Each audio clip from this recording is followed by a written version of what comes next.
தந்தை இறந்த பின் தன் தாயை கவனிக்க முடியாமல் முதியவர் இல்லத்தில் சேர்த்து விட்டார் மகன். மனைவியும் வேலைக்கு போவதால் தன் தாயை வீட்டில் கவனிக்க யாருமில்லை என்ற காரணத்திற்காக முதியோர் இல்லத்தில் சேர்த்து விட்டார்.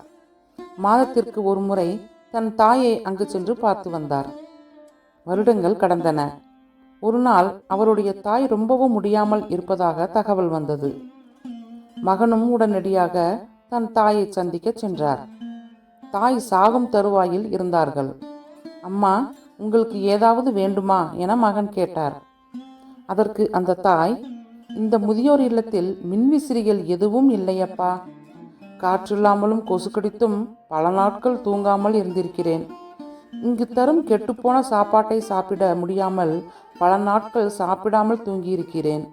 எனவே இந்த இல்லத்திற்கு சில மின்விசிறிகளும் சாப்பாட்டை கெடாமல் பாதுகாத்து வைத்திருக்க ஒரு குளிர்சாதன பெட்டியும் வாங்கி கொடுப்பாயா என மெல்லிய குரலில் தாய் கேட்டார்.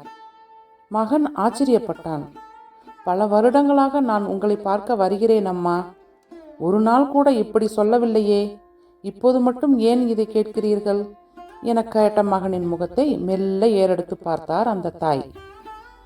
மகனே, இங்கு மின்விசிறி இல்லாமல் கொசுக்கடியை தாங்கிக் கொண்டு உறங்குவதற்கு நான் பழகி கொண்டேன்.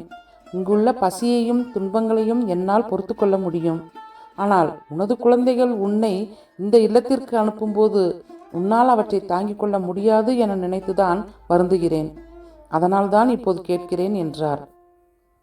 வாழ்க்கையில் நாம் சிலரை காயப்படுத்தும் விஷயங்களே நமக்கு கற்றுக் கொடுக்கவும் செய்கின்றன.